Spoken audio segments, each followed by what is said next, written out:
Oh my God, guys, we need Jesus.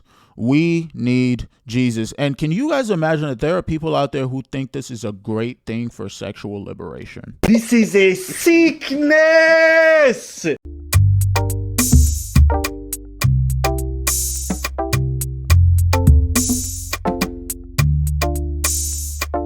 What's up, bro? Welcome back to Cancel Thoughts. It's your boy Better Days here. Today's video is a video that I contemplated not really making because it's kind of sad to observe and talk about how degenerate our society has become. But I think the only way that we solve some of these problems and disincentivize people from continuing to do these things is, unfortunately, by putting them on Front Street and talking about them. So we're going to be doing it today. By now, you guys have heard a little bit about Phillips, the OnlyFans content creator. And I don't necessarily even want to call her a content creator because I'm an aspiring content creator and I don't ever want to be associated with certain people. But nonetheless, she is an OnlyFans content creator, whatever, who essentially slept with 100 guys in 24 hours. And I'm going to be showing you guys a quick clip from E! News today, kind of covering a little documentary that her and a fellow YouTuber did. So hit like, hit subscribe, and let's get right into it, guys. It's not for the weak, girls. If I'm honest, it was hard. Having sex with 100 men in a single day was not what OnlyFans model Phillips expected it to be. After offering her male fans a chance to sleep with her, the 23-year-old details the not safe for work experience in a recent... What did you think sleeping with 100 people in a 24-hour span was going to be like? And really, it's not even like a 24-hour span. It's more of like a 16-hour span because you're asleep for a certain amount of time in the day. Let's say 100 people in 16 hours. I don't necessarily know how the math breaks down, but that's about 3 to 5 minutes per person. So what did you think it was going to be like? I'm really asking, and I'm generally curious because it's like there's only a certain number of hours in a day and there's a certain amount of people that you have to fit in within those hours. So it's like, did you think you guys were going to connect on a deeper level? No, you literally have 3 to 5 minutes to get in and get out. One dude is literally coming out and another one is getting in, and you guys are going and you guys are like on a timer. To me, how does that make any sense? What did you think this was? Documentary with YouTuber Josh Peters. And according to Lily, the 14-hour stunt in which she gave each man 2 to 5 minutes to do the deed was not for the weak. She admits in a video published December 7th, It's not for the weak, girls. If I'm honest, it was hard. I don't know if I'd recommend it. Like more intense than you thought it might? Definitely. Really? Sorry. Looks like it wasn't for you either, considering how you're reacting to it and when you're finally thinking about it. What we're witnessing right now, guys, to me, is what kind of the emotional baggage looks like when you realize that none of the people you just engaged in intimate activities with gives a shit about you. To them, you're just a piece of meat with a hole for them to do something with, skeet on, and then leave. And that's exactly what they did. And this girl, caring about her fans or whatever, like she claims that she does, is finally starting to grapple with some of that. And to me, this is how you're gonna react to it. Okay, just take 1 minute.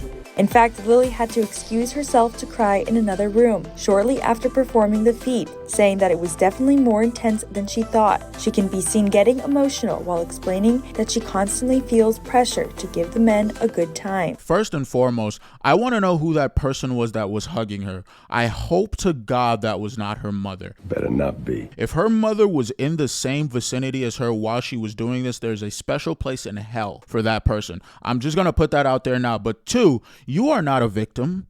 Let's not say anything about you feeling pressured to satisfy the men. You chose to do this. You chose to put your body out there on Front Street. You chose to advertise that you wanted to sleep with 100 bodies, and this is how you're feeling about it. You don't get to say, oh, well, I felt pressured to satisfy the guys because I wanted to give them their money's worth or whatever. And I don't even necessarily think they pay. Well, they pay for her OnlyFans, so there's that. But you don't get to say that you're a victim here. You are, if anything, the perpetrator. And I'm going to get to the guys in a second because those dudes are not necessarily scot-free either, in my opinion. I guess the interactions when like I'd have to stop them early and like you'd have to stand on business and be like, I'm so sorry, you got to go, and like the awkward interaction of like you feeling pressure to have to make them come if like you haven't spent enough time with them and feeling like they didn't, like you didn't give them a good time because like they only got 2 minutes. The London-based influencer adds that several men even tried guilt-tripping her into extending their time together. Yeah, and it's hard, I think, having the interactions with them when they're like, what, you're not going to make me finish? I've come all this way. Like, kind of like guilt-tripping me a little bit. The losers. Yeah, I said it. that would travel to a place just to sleep with a girl. And listen, I'm somebody who I'm usually on the side of guys when it comes to certain dating issues because I understand the dating landscape. But when you look at something like this, everybody involved, in my opinion, is a scumbag. From the lady who's out there advertising herself for 100 people to the 100 people who are going there to actually go engage in this stuff with her. Like, think about this, okay? I, as a guy, don't even want to think about a girl that I'm seeing having been with somebody else. Even though I know it intrinsically on some level, I don't ever want to think about her being potentially with somebody else. To be in a vicinity with 99 other guys going to go engage in a sexual activity that's supposed to be something that's intimate and shared with your partner, it's just so crazy to me. It's like, how can you in good conscience go there and stand next to 99 other people knowing that you guys are all going to go engage with this one person? Like, I want to know what the 99th and 100th people were like. It's like, it's so crazy. It's like, none of you guys were like, this is nasty. Like, how, like, I know a lot of those people weren't tested. We know at least 50 of them weren't tested. We know that this girl is doing this independently. So it's not like this is some industry where everybody's doing a bunch of STD testing. And even if they were, it would still be disgusting. But they're all using the same bed. They're all using the exact same facilities and everything. So you're not even cleaning it. You're not cleaning any of the sheets. You're getting skeeted on, and then the next dude is coming in. And it's just like, you can see from her reaction there, it's just like, yo, something is actually wrong here.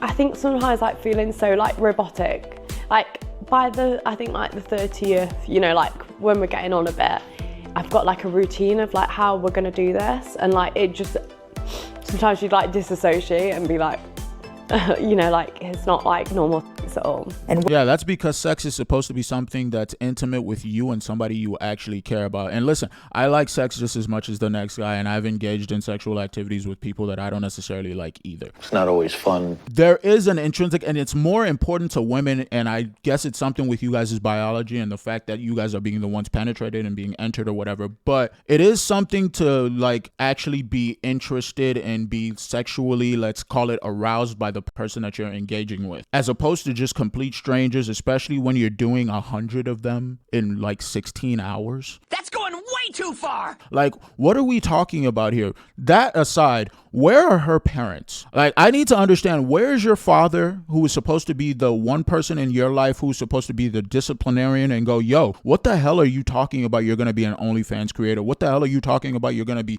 sleeping with 100 dudes in an hour. And mind you, after this little 100, this girl has come out and said she wants to do 1,000 guys in 24 hours. Like, what is going on here? It's just like we're doing more and more extreme things to try to get content and to try to get money. And to me, it's just like we're witnessing here what it looks like when a society essentially replaces God with money. while her room was littered with condoms at the end of the night, Lily recounts how she's feeling both physically and mentally by the end. Surprisingly, downstairs is not really sore. Okay. It's more just tired. And this isn't the end for Lily. She revealed in a November video shared on X, "Last week I did 101 guys. This was just the warm-up because in February I'm going to be the first person ever to reach 4 digits of guys all in one day."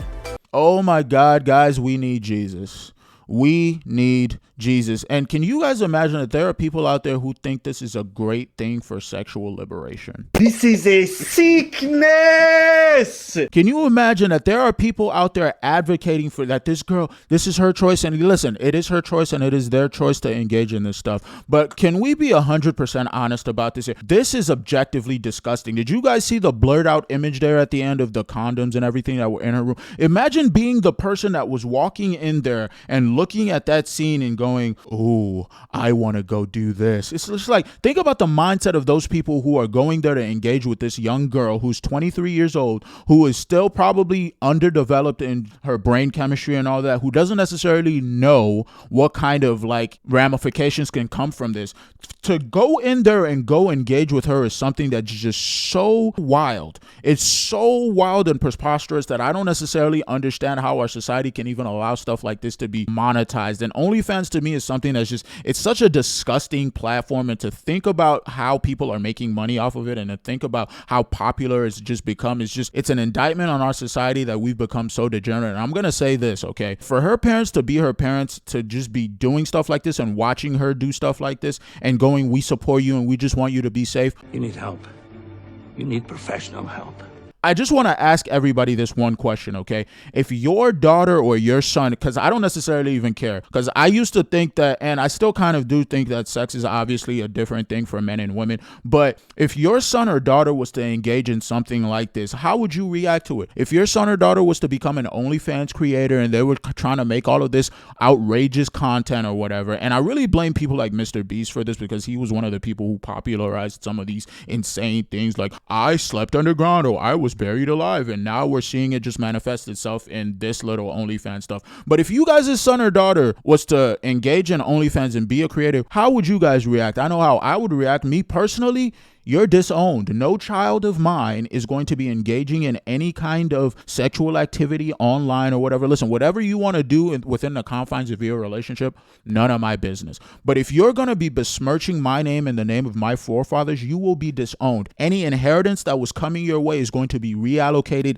immediately. There need to be consequences in our society. And because there are no consequences, we get stuff like this where people think they can cheer on an OnlyFans for taking 100 bodies in a 24-hour time span. To me, it's just like, we need to really reevaluate our priorities as a society, and we need to really talk about what we're portraying to younger generations who are coming up about what is supposed to be acceptable. I'm going to leave it there, guys. I don't necessarily want to talk about this too much, and this is going to be the only video that I make on this topic because it gives me the ick. But let me know what you guys think in the comments down below about this entire situation. I really do want to hear from you guys about what you guys think you would react like if your child was to come to you with such a proposition. As always, I want to thank you guys for joining me on this video. You guys could have been anywhere else in the world, but you chose to be here with me, and I really do appreciate you.